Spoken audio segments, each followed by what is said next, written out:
Dear students, my name is Engineer Ajad Siddiqui and you are watching FS Academy of Science.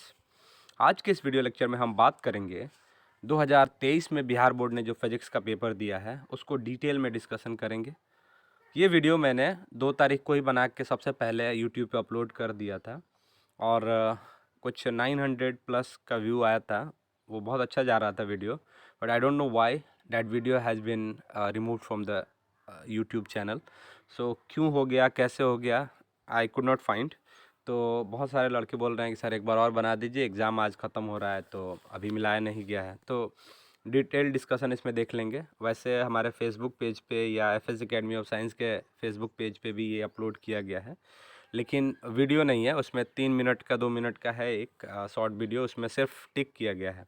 तो इसमें detail discussion आपको देखने को मिल जाएगा। So without wasting any time हम लोग शुरू करेंगे और इसको मिलाएंगे आप लोग, तो आपको पता चलेगा कि आपका कितना सही है एग्जैक्टली। क्योंकि बहुत सारे टीचर्स का मैंने देखा solution, most of the teachers are doing a lot of wrongs.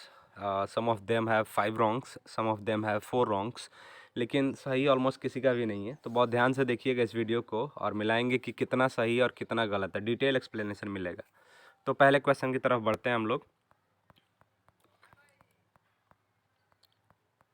पहला क्वेश्चन है, एक गोलीय दर्पण को पानी में डुबो दिया जाता है तो इसकी फोकस दूरी। ए spherical mirror is immersed in water, it's focal length will be.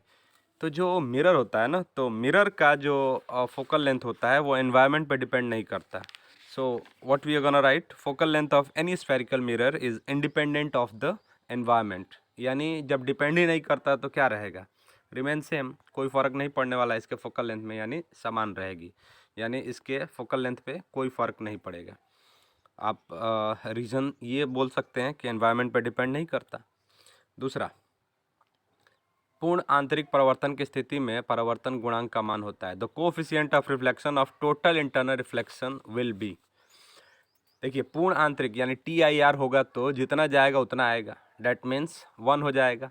So coefficient of total reflection in total internal reflection in TIR will be 1।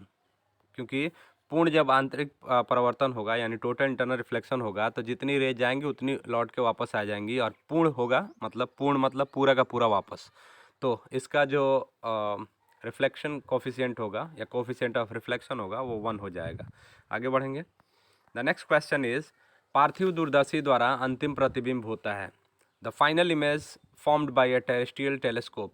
तो टेरेस्ट्रियल टेलीस्कोप जो इमेज बनाता है वो इमेज इरेक्ट ही होता है लेकिन वर्चुअल होता है। So what you can write, the option number B, that means virtual and erect. The option will be virtual and erect. Next अगला क्वेश्चन है हमारा, किसी LCR परिपथ में अनुनाद की स्थिति में, दैट मीन्स रेजोनेंस के कंडीशन में, आरोपित वोल्टेज तथा धारा के बीच कलांतर होता है। For resonance condition in any LCR circuit the phase difference between applied voltage and current is. तो LCR सर्किट में रेजोनेंस के कंडीशन में ये एंगल बनता है 0 डिग्री का। अगर आपने इसका फेजर डायग्राम देखा होगा तो 0 डिग्री का एंगल बनता है ये, तो 0। So the option for question 4 is D, that means 0। अगले क्वेश्चन की तरफ बढ़ेंगे हम लोग। अगला क्वेश्चन है, एक ऊंचाई ट्रांसफार्मर की द्वितीयक कुंडली में धारा का मान प्राथमिक कुंडली की तुलना में होता है। तो ये जिसका पेपर मिला है मुझे उसने गलत किया है। देखते हैं हम लोग। एक कंडीशन हम लोग जब ट्रांसफार्मर पढ़ाते हैं तो वहाँ पे देखते हैं कि ये होता है ES upon EP is equal to NS upon NP is equal to IP upon IS। तो ये यहाँ से देखिए इन्वर्सली प्रोपोर्शनल हो रहा है वोल्टेज और current, that means ES is inversely proportional to IS। तो अगर ये एक स्टेप अप ट्रांसफार्मर है यानी सेकेंडरी में दूसरे तरफ वोल्टेज बढ़ाना है, डैट मीन्स उधर वोल्टेज ज़्यादा तो करंट कम होगा। तो इसमें से बी वाला ऑप्शन हो जाएगा, करंट कम हो जाएगा। और इसी चीज़ को हम लोग ट्रांसफॉर्मेशन रेशियो K या R बोलते थे। So ES upon EP is equal to NS upon NP equal to IP upon IS। So यहाँ से अगर आप देखेंगे तो ES जो है यानी सेकेंडरी का जो EMF है यानी वोल्टेज है वो इन्वर्सली प्रोपोर्शनल हो रहा है सेकेंडरी के करंट के। सो इसलिए सेकेंडरी में जो वोल्टेज होगी वो कम हो जाएगी। सो आगे बढ़ेंगे, इसको लिख देंगे हम लोग। पहले इसका ऑप्शन देंगे, ऑप्शन क्या हो जाएगा, लेस यानी कम हो जाएगा। अगला एक्स किरणें है, एक्स रेज आर, तो हीट वेव से लेके इधर या इलेक्ट्रॉन वेव से लेके इलेक्ट्रोमैग्नेटिक वेव तक सब, सॉरी गामा रेज तक, हीट वेव से लेके या रेडियो वेव से लेके आप इलेक्ट्रोमैग्नेटिक वेव कहाँ तक होती हैं, गामा रेज तक। सो एक्स रेज, गामा रेज सब इलेक्ट्रोमैग्नेटिक वेव है। सो इलेक्ट्रोमैग्नेटिक वेव हम लोग, एक लंबा सा इसका स्पेक्ट्रम है। सो एक्स रेज क्या होती हैं, इलेक्ट्रोमैग्नेटिक वेव होती हैं, विद्युत चुंबकीय तरंगें। बिल्कुल सही लगाई है, जिसका भी है, एक लड़की का है पेपर ये। यदि किसी माध्यम से निर्वात में संपूर्ण आंतरिक परिवर्तन के लिए क्रांतिक कोण 30 डिग्री हो तो माध्यम में प्रकाश का वेग। तो YouTube से आप लोग बिल्कुल ना देखिएगा, क्योंकि कई लोगों ने देखा, मैंने कई टीचर्स का भी देखा कि उन्होंने ये 4.5 और कई लोगों ने 6 लगा दिया है। बताइए, ये भी पता नहीं है कि वैक्यूम में करंट, जो लाइट की स्पीड होती है वो मैक्सिमम होती है 3 × 10⁸, तो किसी भी मीडियम में उससे कम ही होगा, उससे ज़्यादा तो नहीं हो सकता। तो देखेंगे हम लोग इसको कैसे बनाना है, ध्यान से देखिए। इसको क्या करेंगे, एक फॉर्मूला होता है mu is equal to 1/sin c, तो ये हो जाएगा 1/sin 30 डिग्री, और ये हो जाएगा 1/sin 30 का मतलब 1/2। सो 1/1/2, तो ये 2 पलट के ऊपर जाएगा, तो म्यू का यहाँ से निकल गया वैल्यू 2। अब देखते हैं हम लोग आगे, एक और वैल्यू इसका होता है म्यू इज इक्वल टू होता है c/v। v को इधर भेजिए और म्यू को नीचे ले आइए। सो v इज इक्वल टू हो जाएगा c ऊपर है तो 3 × 10⁸ मीटर पर सेकेंड, और बटे में म्यू नीचे आया तो म्यू का वैल्यू 2 निकाला अभी हमने। सो 1.3 को कटाओगे 2 से तो आएगा 1.5। इधर गया,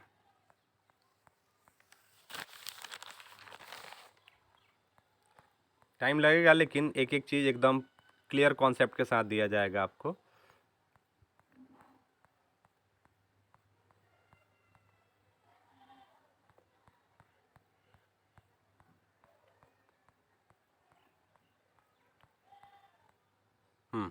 तो यहाँ पे हो जाएगा आपका 1 पॉइंट, यहाँ लिख देता हूँ मैं नीचे। सो 3 को आप 2 से भाग दोगे ना तो आपका आ जाएगा 1.5 × 10⁸ मीटर पर सेकेंड। तो ऑप्शन में अगर आप देखोगे, ये हो जाएगा आपका,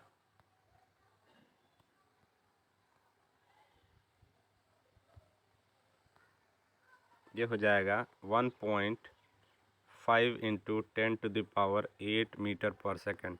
तो ऑप्शन में देखिए, इसका चारों ऑप्शन रॉन्ग है। So all option wrong, all option wrong. इन्होंने गलती क्या की है, ये 2 नंबर ऑप्शन में 10⁸ लिखना चाहिए था इनको। सो इसमें का कोई ऑप्शन सही नहीं है। डैट मीन्स सारा के सारा ऑप्शन इसमें क्या है, ये भी सारा ऑप्शन इसमें रॉन्ग है, कोई ऑप्शन सही नहीं है इसका। इतना होना चाहिए 1.5 × 10⁸ मीटर पर सेकेंड। सो अगर जिस बच्चे ने इसको अटैम्प्ट किया होगा उसको 1 मार्क मिल जाएगा। आगे बढ़ेंगे। 40 सेंटीमीटर फोकस दूरी की उत्तल लेंस एवं 20 सेंटीमीटर फोकस दूरी की अवतल लेंस संपर्क में है तो इनके संयोजन की क्षमता डायोप्टर में। देखते हैं, a convex lens of focal length 40 centimetre and concave lens of focal length 20 centimetre are in contact, the power of their combination in dioptre is. बटे का जोड़ बना दीजिए। P इज इक्वल टू क्या होता है, 1/f, तो 1/f इक्वल टू होता है 1/f को हम 1/f is equal to 1/f1 plus 1/f2 इस तरह से होता है। और ये 1/f को हम क्या बोलते हैं, P बोलते हैं। 1/f को हम P बोलते हैं। तो यहाँ से 1/f1 कितना दिया है, 40, और ये कॉन्केव है तो -1/20। एलसीएम निकाल दीजिए, 40 और 20 का एलसीएम 40, 1 - 2, तो ये हो जाएगा P इज इक्वल टू ये -1/40। ठीक है, -1/40 हो गया। सो -1/40 को आप क्या करोगे, -1/40 है,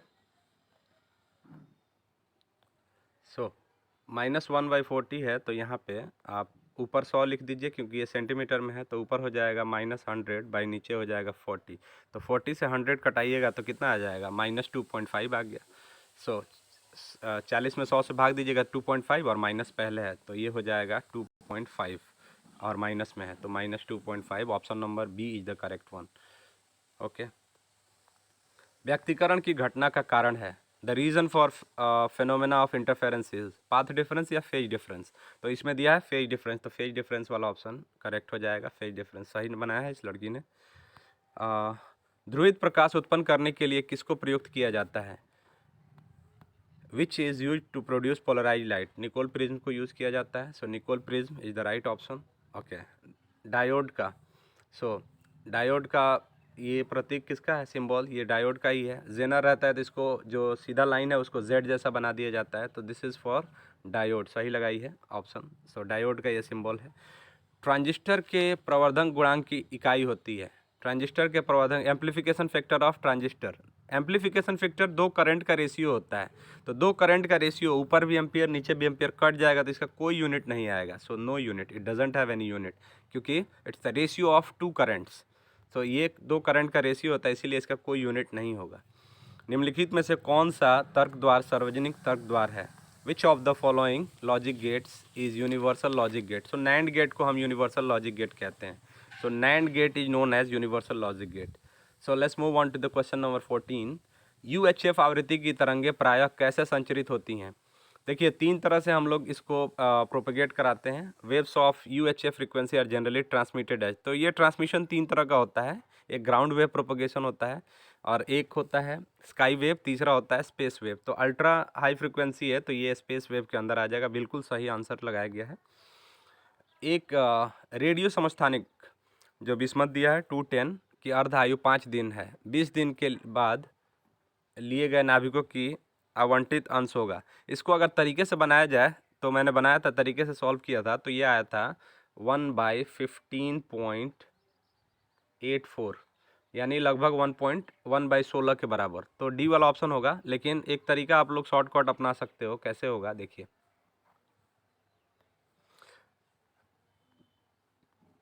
पाँच दिन इसकी हाफ लाइफ, यानी क्या दिया है क्वेश्चन में? अर्ध आयु 5 दिन है। सो हाफ लाइफ इसका 5 दिन में है। सो 10 दिन में, यहाँ पे देखिए 10 दिन में कितना हो जाएगा, यानी पिछले क्वांटिटी का आधा रह जाता है। तो 10 दिन में 1/2 का आधा कितना हो जाएगा? 1/2 इंटू 2, तो ये हो जाएगा 1/4। तो इसको लिख देता हूँ मैं सीधे 1/4, यानी 5 दिन बाद पिछले क्वांटिटी का आधा, तो 1/2 का आधा कितना हो जाएगा? 1/4। अगले में देखेंगे हम लोग 15 दिन में पिछले क्वांटिटी का आधा, तो पिछले क्वांटिटी 1/4 है, उसका आधा कितना हो जाएगा? 1/4 का आधा, तो ये हो जाएगा 1/8। और 20 दिन में देखेंगे हम लोग, तो 20 दिन में पिछले क्वांटिटी का आधा, तो 1/8 का आधा 1/16, तो 20 दिन में ये 1/16 रह पाएगा। तो डी ऑप्शन सही हो जाएगा इसका, 1/16। तो डी वाला ऑप्शन सही हो जाएगा। आगे बढ़ेंगे। दो आवेशों के बीच विद्युतीय बल एवं गुरुत्वीय बलों के अनुपात निम्न में से किस रूप में के क्रम में होता है? The ratio of electric force and gravitational force acting between two charges in the order of. देखिए, अगर इलेक्ट्रॉन प्रोटॉन लेके आप करेंगे तो ये आएगा, और यही यूनिवर्सल है, क्योंकि जब दो चार्ज पूछ दिया, स्पेसिफाई नहीं किया है, तो आप इलेक्ट्रॉन प्रोटॉन लेके ही करोगे। So if you are going through that, ये बहुत स्पेसिफाई नहीं किया है क्वेश्चन, लेकिन आंसर हम लोग जनरल जो लिया जाता है इलेक्ट्रॉन और प्रोटॉन लेके करते हैं। तो आपने इलेक्ट्रोस्टैटिक्स जब शुरू किया है तो कंपैरिजन हम लोग पढ़ते हैं, जैसे ही कूलम्स लॉ आता है वहाँ से हम लोग फॉर्म ये यूज़ करते हैं इलेक्ट्रॉन प्रोटॉन के लिए। तो 10⁻39 आता है, एम करी में भी ये क्वेश्चन है। तो 10⁻39 will be the right answer. हालांकि क्वेश्चन बहुत स्पेसिफाई नहीं किया है ये। दो आवेश Q को मिलाने वाली रेखा के बीच में एक आवेश स्मॉल q रखा जाए तो आवेशों की इस व्यवस्था में संतुलन के लिए Q का मान होगा। A charge Q placed at the center of the line joining two charges capital Q will be in equilibrium if small q will be। तो ये भी बनाओगे तो -q/4 आएगा। ये भी बनाया जा चुका है, -q/4 आएगा। विद्युतीय द्विध्रुव आघूर्ण P एवं विद्युत क्षेत्र की तीव्रता E के बीच का कोण का मान कितना होगा कि द्विध्रुव स्थिर समावस्था स्थिति में रहे? डैट मीन्स स्टेबल इक्विलिब्रियम बोल रहा है। स्टेबल इक्विलिब्रियम 0 पे रहता है और अनस्टेबल इक्विलिब्रियम 180 पे होता है। यानी डायपोल हमेशा रेस्ट में रहना चाहता है, कहीं भी छोड़ो उसको मुड़ के अपने 0 डिग्री पे ही आना चाहता है, और उसी को उसकी स्टेबल इक्विलिब्रियम कहते हैं। सो 0 डिग्री अगर P और E के बीच का एंगल 0 डिग्री हो तो ये स्टेबल इक्विलिब्रियम है, और 180 डिग्री हो तो वो अनस्टेबल इक्विलिब्रियम है। सो निम्नलिखित में से कौन सी राशि सदिश है? तो इसमें से इलेक्ट्रिक फ्लक्स तो नहीं है, ठीक है, डॉट प्रोडक्ट होता है, वो इलेक्ट्रिक फील्ड और एरिया का डॉट प्रोडक्ट होता है। विद्युत विभव ये भी नहीं है। Work done per unit charge नहीं है। स्थितिज ऊर्जा ये भी नहीं है। विद्युत तीव्रता, विद्युत क्षेत्र की तीव्रता, इलेक्ट्रिक फील्ड इंटेंसिटी ये होता है। सो इलेक्ट्रिक फील्ड इंटेंसिटी ये एक स्केलर क्वांटिटी है। दो तरंगों y1 equal to 4 sine omega T एवं y2 equal to 3 cos omega T से उत्पन्न व्यक्तीकरण के आयाम का महत्तम मान होता है।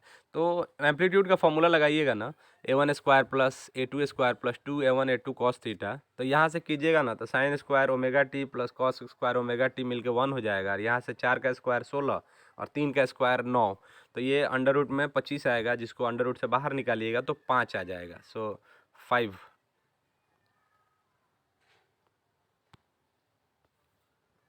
5 हो जाएगा, क्योंकि एम्पलीट्यूड वाला आप फॉर्मूला लगाइएगा ए इज इक्वल टू एम्पलीट्यूड का, जैसे रिजल्टेंट का लगाते हैं हम लोग वेक्टर में, वैसा लगाइएगा तो 5 आ जाएगा। परिनालिका में चुंबकीय ऊर्जा घनत्व का सूत्र है। So the formula for magnetic energy density for a solenoid is, तो ये फॉर्मूला कुछ इस तरह का है, U is equal to B square by 2 mu naught into A L. चूँकि ये आपसे पूछ दिया एनर्जी डेंसिटी, तो ये एरिया को लेके आइए नीचे, एरिया इंटू लेंथ को नीचे ले आइए, तो ये आ जाएगा कुछ इस तरह का, U upon A L is equal to B square by 2 mu naught. So B square by 2 mu naught, B square by 2 mu naught. यहाँ पे देखिए ये गलत किया है क्वेश्चन में, ये और ये ऑप्शन सेम ही है, यानी ए और बी आंसर सेम ही है, लेकिन ऊपर वाले से अगर आप मिलाएंगे ना तो उसमें बी ऑप्शन अलग है और ए ऑप्शन अलग है, तो हम लोग ए ऑप्शन के साथ जाएंगे क्योंकि मैच कर रहा है ये इससे। सो यहाँ पे मिस प्रिंट किया गया है, देख लीजिएगा मिस प्रिंट किया गया है ये, तो मिस प्रिंटिंग पे ध्यान दीजिएगा, मिस प्रिंट किया गया है, तो ए वाला सही है, मिला लीजिएगा ए। 6 माइक्रोफराड धारिता के लिए संधारित्र उपलब्ध है। 6 माइक्रोफराड धारिता के 3 संधारित्र उपलब्ध है, उसके द्वारा प्राप्त न्यूनतम एवं अधिकतम धारिता होगी, तो 6 6 6 18 हो जाएगा, और 1/6 1/6 1/6, तो ये हो जाएगा 3/6, यानी 1/2 पलट दोगे तो 2 2/18, तो ये हो जाएगा 2/2 और 18, यानी 6 6 6 एक तरह से जोड़ोगे तो 18, और 1/6 प्लस 1/6 प्लस 1/6 करोगे तो 2, यानी मिनिमम 2 हो सकता है और मैक्सिमम 18 हो सकता है। आगे बढ़ेंगे। एक प्रत्यवर्ती धारा का समीकरण I is equal to 60 sine 100 pi T में धारा के मूल माध्य वर्ग का मान होगा। रूट मीन स्क्वायर वैल्यू पूछ रहा है आपसे, तो root mean square value RMS value of alternating current of equation I is equal to 60 sine 100 pi T is. तो ये ध्यान दीजिएगा, इसमें भी सारा ऑप्शन गलत है, मैंने बनाया था ये सारा ऑप्शन गलत है। ये कैसे होगा देखिएगा, यहाँ पे दिया है, ये इससे कंपेयर कर लीजिए, I equal to I naught sine omega T, तो आई नॉट का वैल्यू आप दिख रहा है आपको कि आई नॉट की वैल्यू यहाँ से 60 मिल रही है, और IRMS क्या होता है, IRMS होता है आई नॉट बटे √2। सो आई नॉट हो गया 60/√2, या तो ये आंसर होगा, या ऊपर नीचे अगर आप √2 से मल्टीप्लाई कर दें तो नीचे वाला √2 इंटू √2 2 हो जाएगा, 2 से 30 कट जाएगा तो 30, और ऊपर में √2, तो 30/2 या 60/√2 दोनों ऑप्शन सही है, जो कि दोनों में कोई नहीं है क्वेश्चन में, यानी इसका सारा का सारा ऑप्शन गलत है, इसका ऑल ऑप्शन रॉन्ग। अगर ये भी कोई लड़का अगर ट्राई किया होगा तो उसको मार्क्स मिल जाना चाहिए, ऑल ऑप्शन रॉन्ग है ये भी। आगे बढ़ेंगे। LR परिपथ की परिबाधा होगी, यानी इम्पीडेंस पूछ रहा है, the impedance of LR circuit. So impedance का फॉर्मूला ये हो गया, यानी XL का स्क्वायर होता है, यानी omega square L square, R square plus omega square L square. So D is the correct option. Question number 25। एक वृत्तीय धारावाही लूप की त्रिज्या 2 गुनी तथा धारा आधी कर दी जाए तो इसका चुंबकीय आघूर्ण होगा। M का फॉर्मूला होता है M is equal to NIA, यहाँ पे IA लिखिए, नंबर ऑफ टर्न्स को मैं छोड़ देता हूँ क्योंकि इससे काम चल जाएगा आपका। So M is equal to I को आधा कर दिया तो I/2, और एरिया को क्या करना है, एरिया को त्रिज्या यानी सर्कुलर है तो πr² एरिया होता है, तो R के जगह पे 2R। सो ये हो जाएगा 4R², और ये हो जाएगा 4R², नीचे में 2, तो πr² इंटू I, तो यहाँ पे भी है क्योंकि ये यहाँ पे भी क्या हो जाएगा πr²। सो πr² इंटू 4 हो जाएगा, और बटे में 2, 2 से 4 कटेगा तो 2, यानी 2 गुना। So option number B will be correct, 2 गुना, डबल हो जाएगा ये, डबल। एक चोक कुंडली का स्व प्रेरकत्व 5 हेनरी है। इससे बहती धारा 2 एम्पीयर पर सेकंड की दर से बह रही। चोक कुंडली का प्रेरित विद्युत वाहक बल होगा। The self inductance of a choke coil is 5 henry. The current through it is increasing at the rate of 2 ampere per second. The self induced EMF in the choke coil will be। तो ये कुछ इस तरह का होता है, E is equal to minus L D I upon D T. So choke कुंडली 5 henry दे दिया है, सो -5 इंटू करंट का रेट कितना है 2 एम्पियर पर सेकंड, सो 2, तो ये हो जाएगा -10। So -10 will be the correct option. Option C is correct one. आगे बढ़ेंगे। पृथ्वी का चुंबकीय आघूर्ण होता है, ये 8.22 होता है। The magnetic moment of earth is 8.22 into 10⁻²2। सो 8.22 के करीब यही है। ये एक्चुअली में 8.22 इंटू 10⁻²2 होता है। तो ये ऑप्शन नंबर डी करेक्ट हो जाएगा। आगे बढ़ेंगे हम लोग। विद्युत चुंबकीय तरंग में विद्युतीय तरंग या चुंबकीय तरंग के बीच कलांतर होता है। देखिए, they are in phase. Electromagnetic wave में मैग्नेटिक वेव और इलेक्ट्रिक वेव वो फेज में होते हैं, यानी उनके बीच का जो फेज डिफरेंस होता है ना, वो ज़ीरो होता है। So phase difference is zero. बहुत सारे टीचर्स ने इसको π/2 किया है, which is absolutely wrong. Zero होता है बाबू, ध्यान से मिलाइएगा आप लोग। आगे बढ़िए। क्वेश्चन नंबर 29 में कह रहा है, जब किसी कुंडली में धारा 0.1 सेकेंड में 5 एम्पियर से 2 एम्पियर में परिवर्तित होती है, 5 से 2, ठीक है, -3 की कमी आती है, ओके, 0.1 सेकेंड में, तो 50 वोल्ट का औसत वोल्टेज उत्पन्न होता है। कुंडली का स्व प्रेरकत्व, डैट मीन सेल्फ इंडक्टेंस पूछ रहा है। तो यहाँ से कर लेते हैं हम लोग, वही फॉर्मूला लगेगा, E is equal to -LdI/dt। तो कितना 50 वोल्ट, यानी E 50 लिख लेंगे। तो ये हो जाएगा कुछ इस तरह का, ये हो जाएगा 50, और उस माइनस को पहले ले लो, तो माइनस, उसके बाद L इंटू DI/dt। 5 से 2 हो रहा है, मतलब 3 कम हो रहा है। सो -3 और 1 सेकंड में 0.1। सो ये माइनस को कैंसिल करेगा, और 3 ये 0.1 को आप कैंसिल करोगे तो ऊपर 30 हो जाएगा, यानी ये हो जाएगा 50 is equal to L into 30। So L is equal to 50/30। So 5 में 3 से भाग दीजिएगा, सो 3 से ये आ जाएगा 1.67। सो 1.67 is the correct option for this. Option number ए के साथ जाएंगे हम लोग। द्वितीयक तरंगिकाओं की अवधारणा किसके द्वारा दी गई थी? The concept of secondary wavelets was given by Huygens. सही बनाई है। फोटो इलेक्ट्रिक प्रभाव में प्रकाश विद्युत धारा स्वतंत्र है। In photo electric effect the photo electric current is independent of. Photo current जो होता है ना, फ्रीक्वेंसी से इंडिपेंडेंट होता है, क्योंकि फ्रीक्वेंसी और काइनेटिक एनर्जी का मेजरमेंट देता है फोटो इलेक्ट्रिक इफेक्ट में। सो फोटो इलेक्ट्रिक करंट के बारे में पूछ रहा है, तो फ्रीक्वेंसी से वो इंडिपेंडेंट होता है। तो डी ऑप्शन इसका सही हो जाएगा। ये तो बहुत ही आसान सा क्वेश्चन। अगला है, दृश्य स्पेक्ट्रम के रंगों में किसका अधिक तरंग दैर्ध्य होता है? तो विबग्योर में रेड का ही मैक्सिमम होता है। ये बोल रहा है विजिबल लाइट में किसका वेवलेंथ ज़्यादा होगा? तो रेड का। सही लगाइए एकदम answer, red is the correct option. किसी परमाणु का नाभिक बना होता है, चलिए हलुआ, प्रोटॉन और न्यूट्रॉन। चलिए आगे बढ़ते हैं। केवल धारिता युक्त प्रतिवर्ती धारा परिपथ में धारा एवं वोल्टता के बीच का कलांतर 90 डिग्री होता है। The phase difference between current end voltage is only capacitive, यानी सिर्फ कैपेसिटिव हो तो 90 डिग्री होता है इसका। सो ऑप्शन नंबर किसका है ये? सो 34 का हम लोग, ये बी वाला ऑप्शन हो जाएगा 90 डिग्री। आगे बढ़ेंगे। निम्नलिखित में से किस वैद्युत चुंबकीय विकिरण का तरंग दैर्ध्य न्यूनतम है? न्यूनतम, ये गलती कर दी है। देखिए, फ्रीक्वेंसी जो होती है गामा रेज की सबसे ज़्यादा होती है, तो गामा रेज का जो वेवलेंथ होगा वो सबसे कम होगा, क्योंकि फॉर्मूला क्या है, nu is equal to C upon lambda. So यहाँ पे नू जो होता है इसके लेमडा के, यानी फ्रीक्वेंसी जो होता है वेवलेंथ के इन्वर्सली प्रोपोर्शनल है।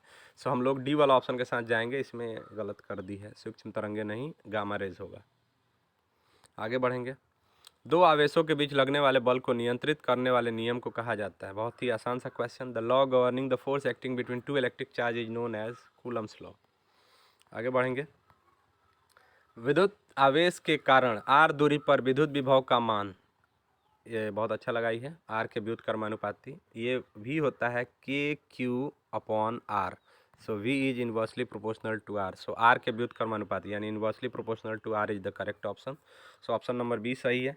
क्वेश्चन नंबर 38 आपसे बोल रहा है किसी चालक के संवहन वेग वीडी और आरोपित विद्युत क्षेत्र ई के बीच संबंध है। तो इसमें अभी ऑप्शन सही लगाई है। सो ये होता है mu is equal to V D upon E, यानी मोबिलिटी का फॉर्मूला है ये। ई को इधर भेज दीजिए तो ये हो जाएगा V D is equal to mu into E. तो यहाँ से अगर देखिएगा तो डायरेक्टली आ रहा है, यानी V D is directly proportional to E. So option number A is the correct one. आगे बढ़ेंगे। 64 समरूप बूंदें जिनमें प्रत्येक की धारिता 5 माइक्रोफैराड है मिलकर एक बड़ा बूंद बनाते हैं, तो बड़े बूंद की धारिता क्या होगी। सो क्वेश्चन नंबर 39 को क्लास में कई बार बनाया गया था, इसको देखते हैं हम लोग।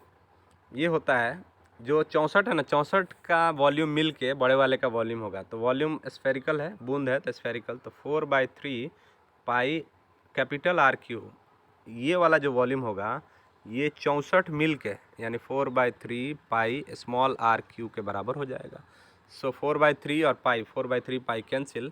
सो यहाँ पे बचा कैपिटल आर क्यू और यहाँ पे 64 आर क्यू। तो 64 को आप 4 का क्यूब लिख सकते हो, 4 और 4 का स्क्वायर करोगे 16 और 16, यानी 4 को क्यूब करोगे तो 64 आ जाएगा। तो 4 इंटू आर का क्यूब लिख दोगे, दोनों तरफ क्यूब है हटा दो। सो कैपिटल आर हो जाएगा आपको, कैपिटल आर हो जाएगा आपको स्मॉल आर के 4R के बराबर हो जाएगा। सो कैपेसिटेंस क्या होता है, 4 पाई एप्सिलॉन नॉट आर। ठीक है, ये फॉर्मूला है कैपेसिटेंस का। So C is equal to, इसको हम लिख सकते हैं 4 pi epsilon naught, capital R 4 small R के बराबर है, तो ये हो गया। सो ये हो जाएगा 4 इंटू, अच्छा इधर नहीं हो पाएगा, लिखते हैं, ये हो जाएगा 4 इंटू स्मॉल जो रेडियस का छोटा बूंद का जो कैपेसिटेंस है वो 5 है, तो ये हो जाएगा 20 microfarad. So 20 is the right option, microfarad. So D option सही हो जाएगा। विभव मापी से मुख्यतः क्या मापा जाता है। देखिए उसमें ईएमएफ ऑफ 2 सेल्स और internal resistance of the cell. So इसमें विभवांतर दिया है तो विभवांतर मार तो बिल्कुल सही है।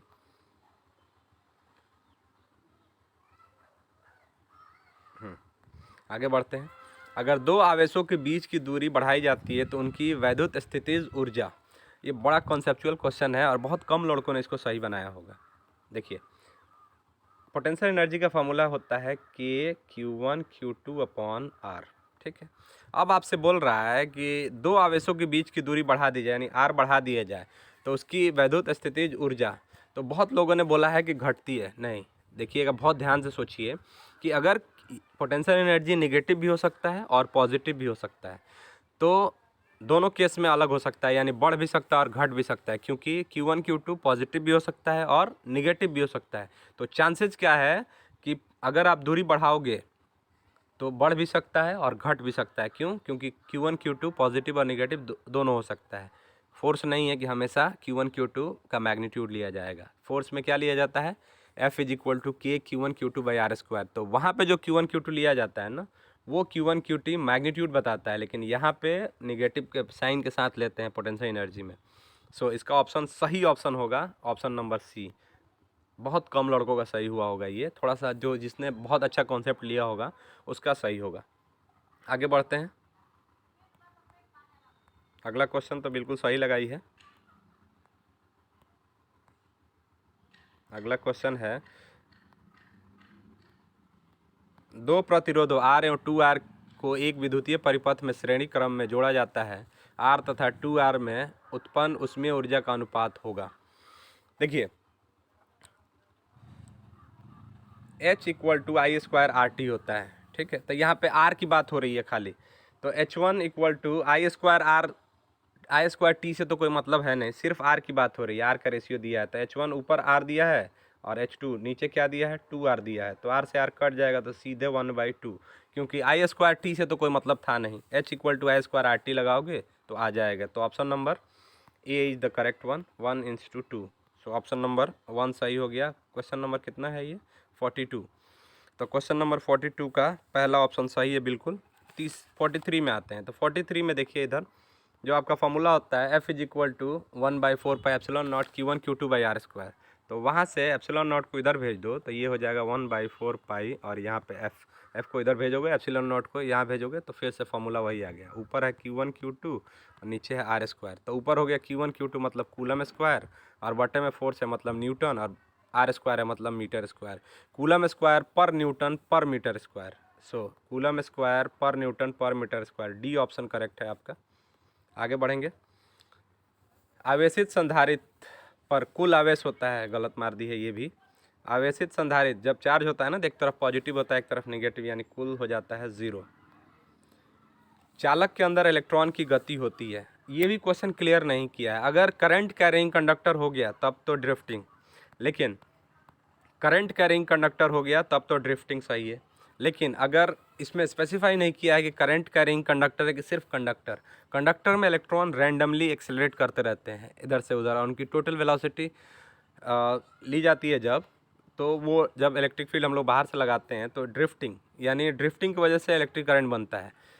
लेकिन यहाँ पे स्पेसिफाई नहीं किया है कि motion of current carrying conductor के लिए बोला है कि करंट कैरिंग कंडक्टर के लिए नहीं बोला है। तो यहाँ पे दोनों ऑप्शन हो सकता है, लेकिन यहाँ पे चूंकि करंट कैरिंग कंडक्टर नहीं बोला है तो एक्सेलरेटेड के साथ जाओ। ड्रिफ्टिंग भी लिखोगे तो गलत नहीं होगा क्योंकि स्पेसिफाई नहीं किया है क्वेश्चन।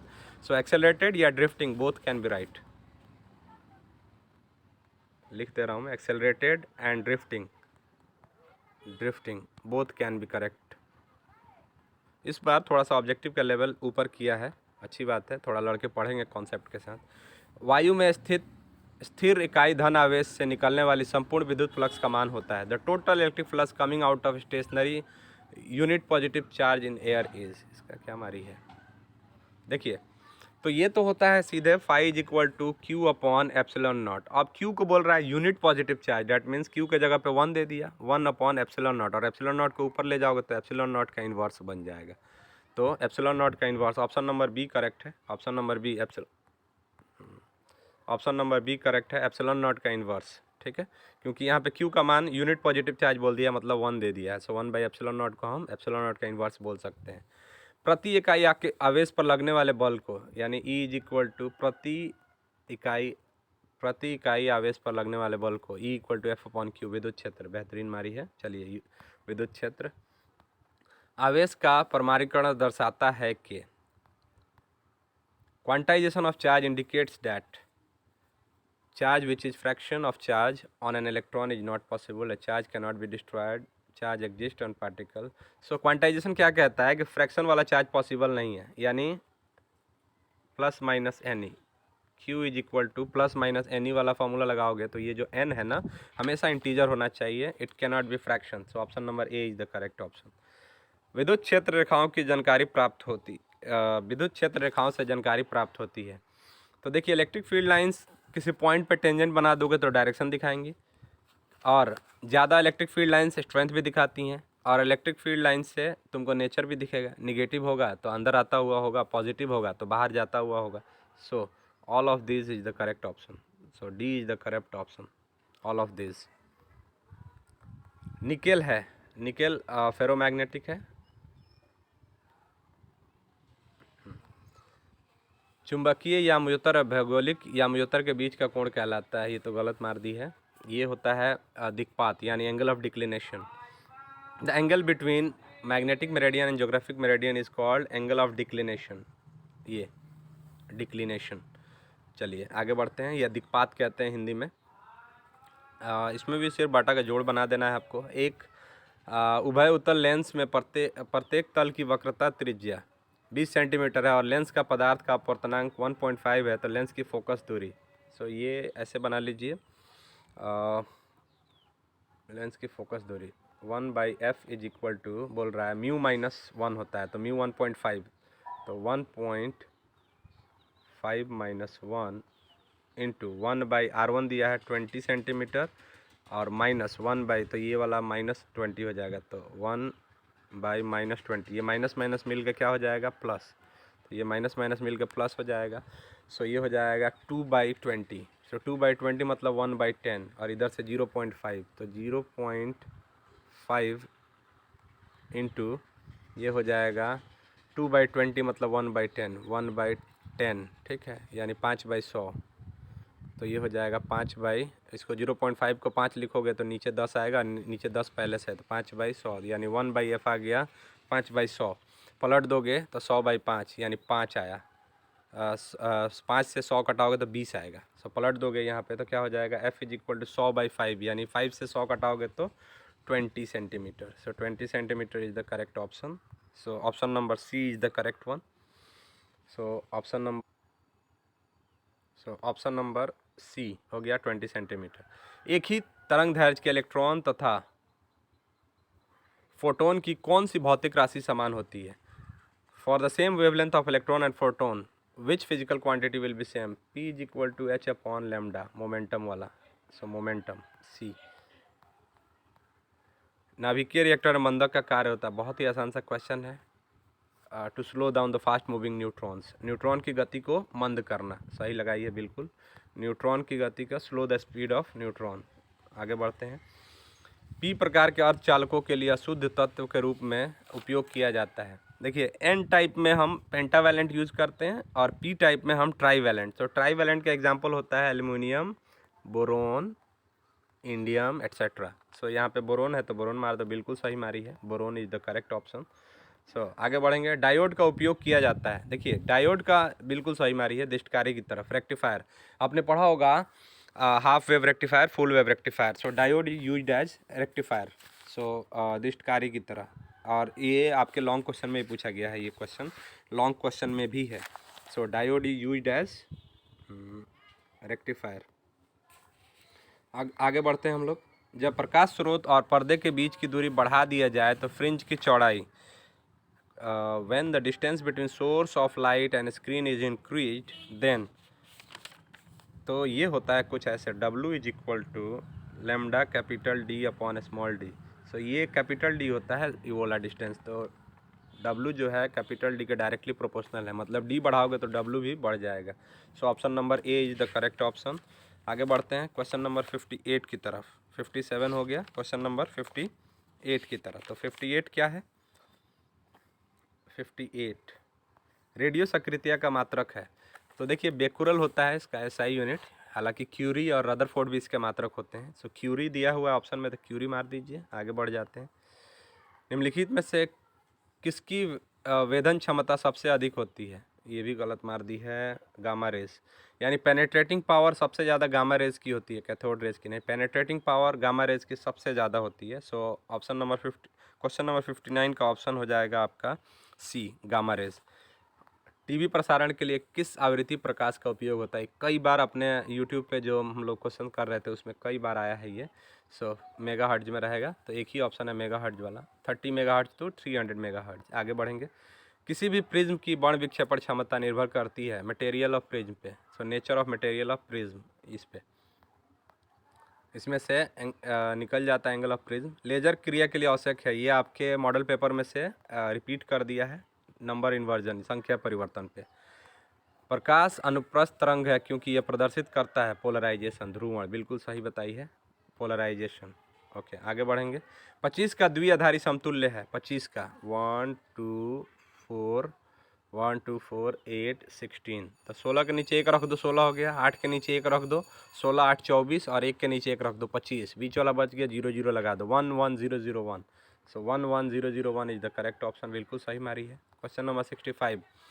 विवर्तन फ्रिंजों की चौड़ाई व्यक्तिकरण फ्रिंजों के समान होती है कि समान नहीं होती? जैसी होती है, इनमें से कोई नहीं।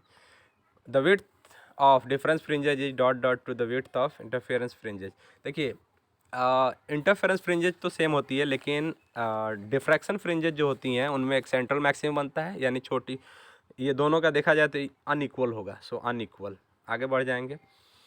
प्रकाश वर्ष का मान बराबर होता है, यानी लाइट 3 × 10⁸ मीटर पर सेकेंड की स्पीड से एक साल में जो भी स्पीड तय कर ले उसको एक प्रकाश वर्ष बोला जाता है। 1 light year is the distance travel by light in 1 complete year. So vacuum वाला लेते हैं, 3 × 10⁸ मीटर पर सेकेंड लेते हैं, तो ये कुछ ऐसा होता है। तो ये जब हम लोग पढ़ाते हैं तो ये हम लोग ऐसे बता ही देते हैं। 1 एस्ट्रोनॉमिकल यूनिट होता है 1.5 × 10⁻11 मीटर, यानी अर्थ और सन के बीच के एवरेज डिस्टेंस 1 एस्ट्रोनॉमिकल यूनिट, और 1 लाइट ईयर को बोला जाता है 9.46 इंटू 10⁻15 मीटर।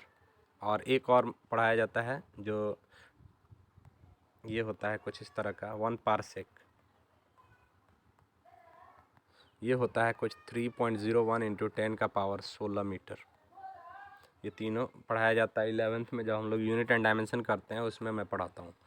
जब किसी एमीटर को शंट किया जाता है तब परिपथ का कुल प्रतिरोध, एमीटर को शंट करते हैं तो क्या होता है, एमीटर को शंट करने से इसका जो रेसिस्टेंस है वो डिक्रीज कर जाता है, सो घटता है, मतलब डिक्रीज कर जाता है, डिक्रीज। किसी अर्धचालक का तापमान गुणांक नेगेटिव, सो इट्स नेगेटिव। यदि साइक्लोट्रॉन में आवेशित कण का आवर्तकाल t तथा महत्तम चाल v हो तो ये रेशियो बताना है। तो देखिए वेलोसिटी क्या होता है, या स्पीड का ही ले लेते हैं। Speed is equal to distance upon time. जो साइक्लोट्रॉन एक चक्कर लगाने में डिस्टेंस कितना कवर करता है, जिस सर्कल में चक्कर लगाएगा उस सर्कल का रेडियस इंटू 2 पाई। सो 2 पाई r डिस्टेंस हो गया, और नीचे हो गया टाइम। सो टाइम को इधर भेजो, वेलोसिटी को इधर लाओ। So time is equal to क्या हो जाएगा, 2 पाई r अपॉन v। तो यहाँ से देखो तो टाइम इन्वर्सली प्रोपोर्शनल हो रहा है v के। So option number C is the correct one. Time period is inversely proportional to velocity. पूरा निकाल लोगे तो वेलोसिटी और टाइम एक दूसरे से इंडिपेंडेंट हो जाएंगे, लेकिन यहाँ पे देखोगे ना तो टाइम और वेलोसिटी एक दूसरे के इन्वर्सली प्रोपोर्शनल है। So option number C is the correct one. Van de Graaff generator क्या दिया हुआ है, क्या करता है। सो वैन डी ग्राफ जनित्र एक ऐसी विद्युत स्थैतिक युक्ति है, उससे उत्पन्न होता है high voltage. So Van de Graaff generator is an electrostatic machine which produces high voltage. So this is all about your objective questions. मिलाइए आप बढ़िया से और कंफर्म करके बताइए कि कितना मार्क्स आपका आ रहा है। Thank you so much. See you again in next video lecture.